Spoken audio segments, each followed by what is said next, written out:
E vamos agradecer, meus irmãos, gratidão. Pedir é bom, mas agradecer é muito melhor. Um coração aberto, um coração grato ao Senhor, é um coração feliz, né? Estamos felizes com o que Deus tem feito por cada um de nós, né? Passamos lutas, passamos dificuldades, é verdade, mas, como eu disse domingo, nós não estamos mergulhados no caos. Nós temos um Deus forte e poderoso, Deus que nos ama, Deus que nos guarda e que está aqui conosco, está aí com você na sua casa, para nos abençoar aqui e abençoar você aí. Vamos nos pôr em pé, aqui os irmãos, abrir as Bíblias em Isaías 40, 31. Eu vou ler esse versículo somente para a introdução do que eu vou dizer, mas eu queria lê-lo com os irmãos em pé. Isaías 40, versículo 31, um dos capítulos que eu mais gosto do livro de Isaías é esse capítulo, especialmente o versículo 28 ao versículo 31. A irmã Rose canta uma música linda nestes versículos, né? Linda, linda, linda a música que a irmã Rose canta, já cantou aqui algumas vezes para nós ouvirmos. Isaías 40, verso 31. Isaías fica aí, depois de Salmos um pouquinho, né? Fica fácil para você achar. Provérbios, Eclesiastes, Cantares de Salomão, né? É isso aí? Provérbios, Eclesiastes, Cantares, aí você vai chegar em Isaías. Isaías 40, verso 31, a Bíblia diz assim: mas os que esperam no Senhor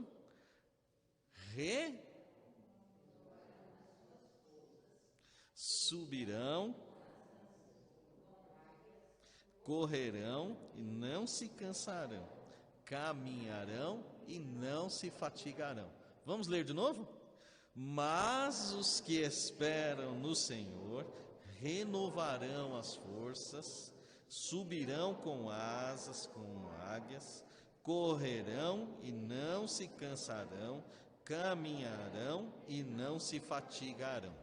Oremos. Pai, em nome de Jesus, clamamos que a graça e a misericórdia do Senhor seja sobre o nosso falar, sobre o ouvir e o entender de nossos irmãos. Que o Senhor, ó Deus, nos abençoe com a porção da sua palavra. Eu peço isso em nome de Jesus. Amém. Os irmãos podem sentar-se. Irmãos, o que eu gostaria de tratar aqui com os irmãos, brevemente, sobre oração. Eu gosto muito de falar sobre oração no culto de oração, tão propício, né, o culto de oração para isso.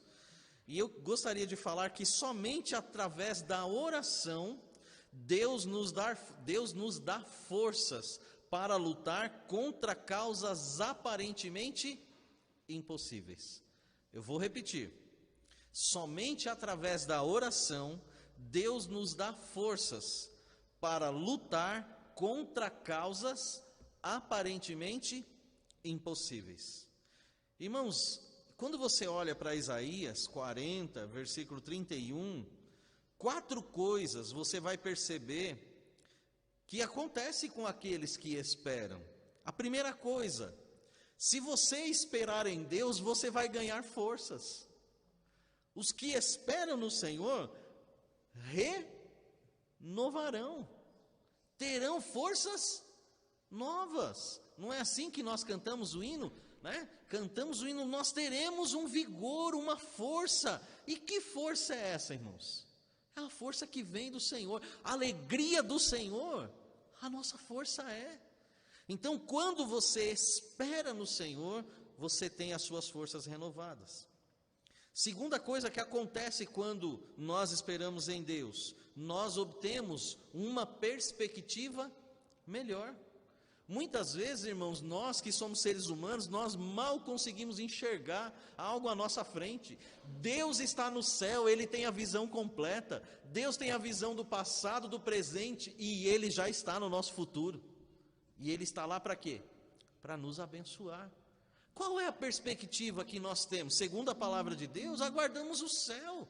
Como o irmão Enéas orou, irmãos, estão tentando calar nossa voz. Então o mundo está dizendo para nós, os cristãos, o lugar de vocês não é aqui. O lugar de vocês não é aqui, o tempo de vocês está acabando, e eles estão nos oprimindo, nos apertando, irmãos, igualzinho o povo de Israel lá no Egito, e toma chibatada aqui, toma chibatada ali, e a gente está aí lutando, sofrendo, glorificando a Deus, mas nós temos uma perspectiva melhor. Nós aguardamos a terra prometida, e nós iremos para lá. Certeza, meus irmãos, certeza. Então, quando você clama ao Senhor, quando você ora, você obtém uma perspectiva melhor. A terceira coisa que acontece quando nós esperamos, nós acumulamos novas energias. Muitas vezes você chega na oração como um fracassado. Você chega na oração como com um sentimento de um filho derrotado. Você chega, talvez, na oração com o sentimento de um soldado que está perdendo a guerra. Talvez você chegue na oração como aquele que tomou uma facada no peito, nas costas, no coração e está tudo aberto. Mas você se levanta da oração, renovado e restaurado, porque Deus tem o poder para fazer isso. Irmãos, isso é bênção. Quando nós esperamos a atuação de Deus, além de ganhar forças, além de ganhar uma perspectiva melhor, nós ganhamos novas energias. E aí você para olhar e para pensar, o que aconteceu comigo? Por que eu saí? Eu estou agora energizado, feliz. Porque, irmãos, ter contato com Deus, amar a Deus de todo o coração, de toda a nossa alma, é buscar ao Senhor e confiar nas providências que Ele está dando para os nossos problemas. Quais são as providências que Deus está dando para os seus problemas agora? Pastor, eu não sei, porque eu estou envolvido no meio dos problemas. Então é hora de acalmar o coração, é hora de ganhar novas energias, esperar em Deus, confiar, porque Ele vai responder. Ele vai fazer algo maravilhoso. A quarta e última coisa, quando nós esperamos em Deus, nós aprofundamos a nossa determinação de perseverar. Persevera. Ora 1 ano, ora 2, ora 3, ora 4, ora 5. Quantas quintas-feiras as irmãs aqui, as irmãs vão fazer isso amanhã de forma virtual, e louvado seja Deus, porque as irmãs não pararam com isso. E quanto choro, quanto clamor as irmãs fizeram aqui ao longo dos anos, por suas famílias, pelos seus filhos, mas quantas bênçãos Deus também não deu? Quantas respostas de oração o Senhor não deu ao longo desses anos todos? Irmãs chegavam aqui chorando, clamando, e uma semana depois, 2, 3, 4, talvez um mês depois, 1 ano depois, obtiveram a resposta e vieram e voltaram aqui com alegria. Irmãos, eu queria compartilhar com vocês algumas coisas de uma mulher que ela aprendeu o valor da oração. Ela aprendeu o valor da oração e alguns princípios essa mulher, ela pode ensinar para nós hoje. Esther, ela aprendeu princípios e entendeu que só através da oração ela poderia obter forças para lutar. Esther 3, 1 e 2 e 6, eu quero ler com você esse texto, e eu não vou expor o texto, né? Nós não vamos aqui desdenhar o texto, né? Nos aprofundar, mas eu quero só passar pela história e extrair aqui algumas lições, alguns conselhos, né? Eu chamei aqui de conselhos de Esther para nós. Se Esther estivesse aqui hoje falando para nós, quais os conselhos ela nos daria? Eu vou falar para os irmãos aqui. Esther, capítulo 3, fica aí antes de Jó, antes de Salmos. Então, praticamente no meio da Bíblia. Eu não sei se você sabe, é em Esther que tem o maior versículo da Bíblia, né? Esther 8:9. Segundo dizem, né? É o maior versículo da Bíblia. Tá bom? O irmão Reis está rindo ali, é o que eu estou vendo ali nos olhinhos dele, ele rindo. É isso mesmo, né, irmão Reis? Esther 8:9, mas nós vamos ler o capítulo 3, verso 1, 2 e 6. Tá bom? Esther. A história de Esther já está avançada aqui nesse capítulo 3. Muita coisa já ocorreu com ela, né? Eu vou só relembrar rapidamente para situar o contexto depois da leitura. Então, Esther 3, a Bíblia fala para nós assim, depois destas coisas. Então, olha uma coisa que eu sempre valorizo e falo para os irmãos, a marcação de tempo. Então, quando o escritor coloca assim, depois destas coisas, ele está marcando um tempo aqui.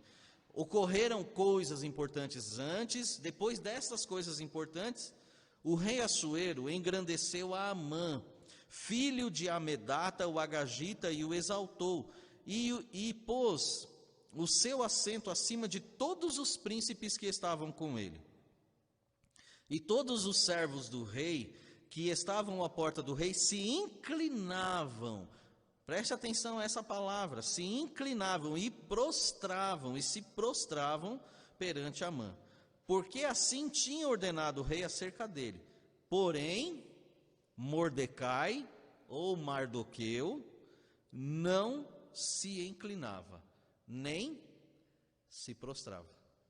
Porque nós, como cristãos, só adoramos, só nos inclinamos, amém? Somente ao Senhor. Então, respeitamos as autoridades? Sim, mas não as reverenciamos como Deus. E, irmãos, Mardoqueu, ele dá esse exemplo para nós. Então, o que está acontecendo aqui no livro de Esther, se você não conhece? Esther era uma judia, não tinha pai e mãe, foi criada pelo tio Mardoqueu, e no meio de 120 províncias, 120 lugares, 120 cidades, que era o domínio desse rei Assuero naquela época, era a potência mundial daquela época. Ele teve a ideia de fazer um banquete, tomou muito, pediu para que a rainha, a esposa dele, viesse somente com a coroa na cabeça, porque ela era muito bonita. Você vai encontrar isso lá em Esther capítulo 2, e você vai ver que, capítulo 1 e 2, e a ideia que o texto não traz ali, mas na língua original, no hebraico, é isso. Ele pediu que ela viesse somente com a coroa, e ela desobedeceu. E aí os chefes lá, os líderes falaram para ele, olha, se o senhor não tomar nenhuma atitude, as mulheres aí vão se engrandecer, e o negócio aqui vai, o barraco, como diria meu pai, o coreto vai ficar bagunçado. Então, vamos tomar uma atitude. Tomou uma atitude e ele foram procurar uma rainha. Trouxeram mulheres bonitas, moças virgens de muitos lugares. Esther era uma delas. E Esther alcançou graça e o rei a tomou assim por esposa, por mulher. Só que no meio de tudo isso, Mardoqueu, que era tio dela, trabalhava lá no palácio.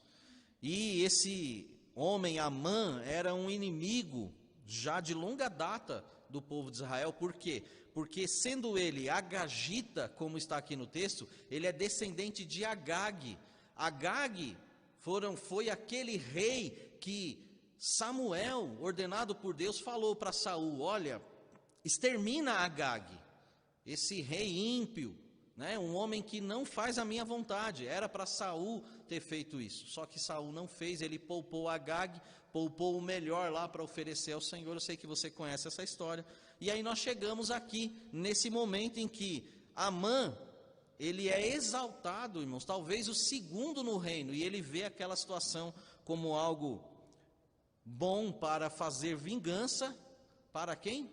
Para os seus descendentes, ou seja, por conta do povo judeu que matou lá meus ancestrais, sobrou alguém, alguns devem ter sobrado, e chegou aqui em Amã, e agora ele vai se vingar. O que nós entendemos aqui? Olha o versículo 6 comigo. Porém, teve como pouco nos seus propósitos, está falando de Amã, ele teve pouco nos seus propósitos, o pôr as mãos só em Mardoqueu, porque lhe haviam declarado de que povo era Mardoqueu. Amã, pois, procurou destruir a todos os judeus, o povo de Mardoqueu, que havia em todo o reino de Assuero.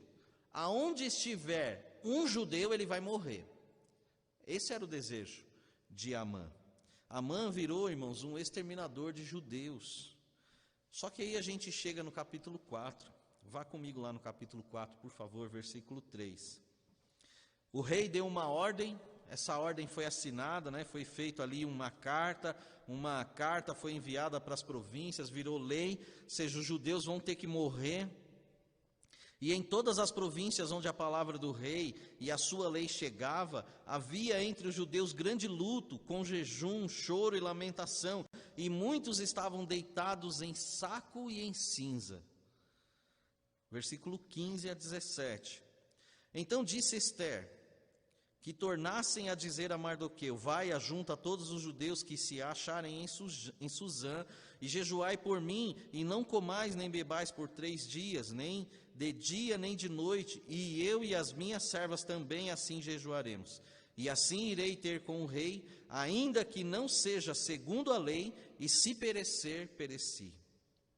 Então Mardoqueu foi e fez conforme tudo quanto Ester lhe ordenou. Meus irmãos, a lei já estava ali para ser cumprida. Ester tinha que se apresentar perante o rei, só que o rei só recebia pessoas, né? E a pessoa tinha que ser anunciada. Ester iria chegar ali, digamos, de sopetão, né? Ela não ia ser anunciada, não tinha marcado uma audiência. E havia um tempo de espera. Só que esse tempo de espera foi marcado por uma questão muito importante que o judeu valoriza muito: jejum e oração. E muitas vezes, meus irmãos, nós queremos que as coisas de Deus se desenrolem de um jeito assim. Oramos de manhã: Senhor, eu te peço, Pai, o que eu estou pensando, me ajuda a obter em nome de Jesus, amém. E você sai feliz para o seu dia, achando que você vai chegar no fim do dia e a coisa vai estar pronta. E muitas vezes, meus irmãos, não é assim. Ester, junto com Mardoqueu, junto com as suas servas, fizeram jejum, jejuaram por um tempo, pediram a Deus esclarecimento. E nós vimos em Isaías 40 que aqueles que esperam ganham novas forças, eles ganham uma perspectiva melhor, novas energias e a determinação de perseverar. Ester estava conseguindo ver só problema, só morte na frente dela. Mardoqueu também só morte. E nós precisamos acalmar o nosso coração, tirar os olhos dos problemas e confiar na visão celestial. E a visão celestial é melhor, muito melhor do que a nossa visão. É uma visão altaneira, e essa visão, meus irmãos, é a visão que pode e sempre nos abençoa. Capítulo 5, verso 1 e 2. Sucedeu, pois, que ao 3º dia Ester se vestiu com trajes reais e se pôs no pátio interior da casa do rei, defronte do aposento do rei, e o rei estava sentado sobre o seu trono real, na casa real, defronte da porta do aposento. E sucedeu que, vendo o rei a rainha Ester, que estava no pátio, ela alcançou graça aos seus olhos. E o rei estendeu para Ester o cetro de ouro que tinha na sua mão, e Ester chegou e tocou a ponta do cetro. Puxa vida, ela ficou lá na esperança de ser recebida, e o rei estende para ela o cetro como símbolo de aceitação. Então aqui, meus irmãos, nós começamos a ver que o aparentemente impossível começa a acontecer. Quais os conselhos que Ester daria para mim e para você hoje? Primeiro, prepare-se e aguarde no Senhor antes de participar de um acontecimento aparentemente impossível. Qual acontecimento que para você hoje é aparentemente impossível? Prepare-se, aguarde no Senhor antes de participar. Antes de você participar deste acontecimento, aguarde no Senhor e se prepare. Segundo conselho que Ester daria para nós: ao lidar com alguém imprevisível, conte com o Senhor para abrir as portas e corações. Não espere que suas forças, suas palavras, o seu jeito, suas habilidades vão fazer com que as coisas aconteçam. Ester esperou Deus agir no coração do rei, assim também como a questão da imprevisibilidade aqui trata exatamente de Amã, um homem imprevisível, um homem que era um homem mascarado, 2 caras, né? Mas confie no Senhor, porque o Senhor pode reverter qualquer situação difícil. Terceiro conselho que Esther daria para nós: quando estiver envolvido numa situação desagradável, confie no Senhor para perseverar na paciência. Que situação desagradável você está vivendo? Que situação difícil você está vivendo? Irmãos, não é assim, num estalo de dedo que se resolve. Talvez sejam dias, sejam anos para se resolver. Persevere, espere e confie no Senhor, porque a paciência, ela é abençoadora. Quarto e último conselho que Esther daria para nós: quando tiver de enfrentar um inimigo sem princípios, peça ao Senhor coragem invencível. Inimigos, irmãos, sem escrúpulos, sem princípios, estão por aí. Pessoas que fazem qualquer coisa para poder conquistar. Amã era uma dessas pessoas. O que ele queria? Destruição. Mas essa não era a vontade de Deus. E Deus quer achar servos e servas que se humilhem perante Ele, para que Ele possa conceder a bênção. Meus irmãos, como eu falei dias atrás, acho que foi na quarta-feira passada, falando de Elias, não seriam 850 contra 1, é 850 profetas de Azera e de Baal, contra 1 mais Deus. E se Deus está do teu lado, você é invencível. Se Deus estiver com você, você já tem a vitória garantida. Porque ninguém derrota Deus. Ninguém vai derrotar o Filho, aquele a quem o Senhor abraça, aquele a quem o Senhor retém para o seu seio, aquele que Deus está protegendo, aquele que Deus está guardando. Irmãos, alguém quer lutar contra você, você sai da frente. Lute com Deus. Eu não tenho forças, mas Deus tem. E quem lutar contra Deus vai sair derrotado.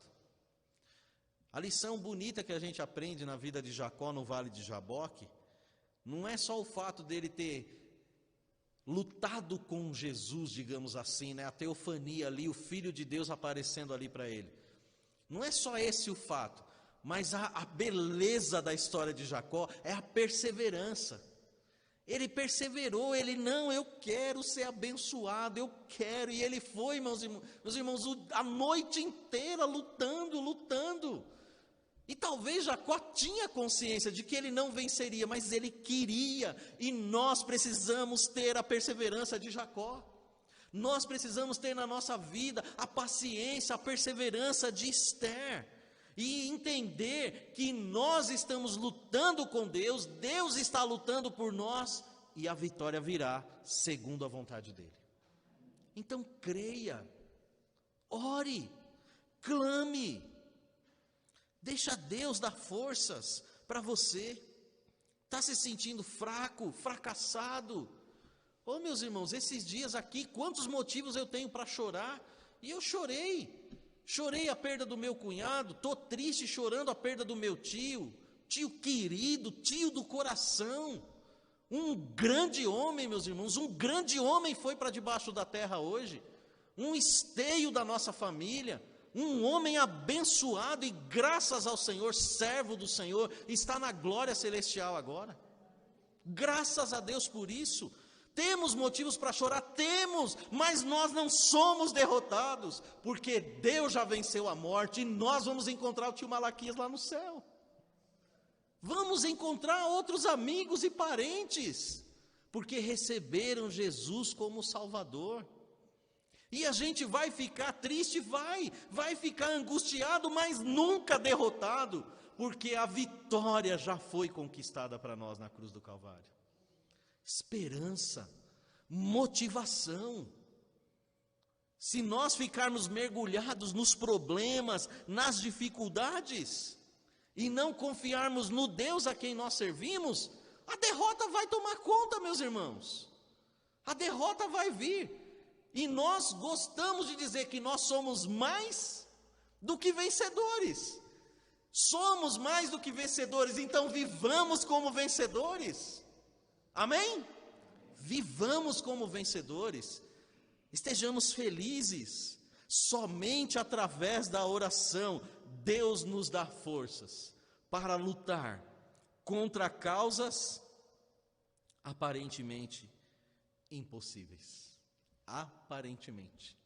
Porque é aparentemente para mim e para você, mas nunca será para o Deus Yahvé, para o Deus forte e poderoso. Sai daqui hoje, vai dormir hoje com isso na sua cabeça, vai dormir hoje com isso no seu coração. Deus estará amanhã no teu futuro, Deus já está lá nas minhas vitórias também. Deus já está lá nas minhas vitórias. Meu irmão, que Deus abençoe seu coração. Deus abençoe seu coração, sua vida. Confie, creia e agradeça. Agradeça por você ser filho do Senhor, ter esse Deus forte e poderoso. E você conhece o desenrolar da vida de Esther, e aqui eu quero terminar a mensagem dizendo isso para você.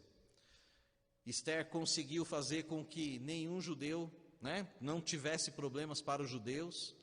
Amã, houve uma invertida na vida de Amã, ele fez uma forca. E uma forca, meus irmãos, a Bíblia traduz como forca, mas na realidade, esse povo, eles inventaram o sistema de crucificação. Talvez você que esteja em casa, não sei se os irmãos aqui sabem, eu já falei disso no passado, mas o sistema de crucificação que esses homens inventaram, os medo-persas, era o sistema de empalação. Empalação é você pegar uma estaca pontiaguda e enfiar e colocar essa estaca por baixo, no corpo da pessoa por baixo, e a estaca sai às vezes na cabeça, ela sai nas costas. Amã fez uma estaca bem alta para que servisse de exemplo. Eu vou pendurar Amã ali, e a situação se inverteu, e ele é que foi empalado naquilo que ele ia usar como instrumento para envergonhar. Olha só, se está acontecendo isso aqui com esse, olha o que vai acontecer com vocês. Só que, meus irmãos, anos depois, o sistema romano pega cravos, batem nas mãos do nosso mestre, colocam ele na cruz, mas como diz uma música, mas a cruz não conseguiu vencer o autor da vida. Ele foi para o túmulo e ao terceiro dia ele ressuscitou. Deus inverteu toda a história. Jesus saiu vitorioso da morte, e os judeus, meus irmãos, também saíram vitoriosos da morte, porque o poder de Deus é grande para fazer milagres assim. O que esse Deus não pode fazer por você? O que esse Deus não pode fazer por mim? Então se empolga, meu irmão, se alegra. Tuas lutas, elas terão fim. Elas terão fim. Tuas dores, elas terão fim. Daqui a pouco você vai ter um corpo novo.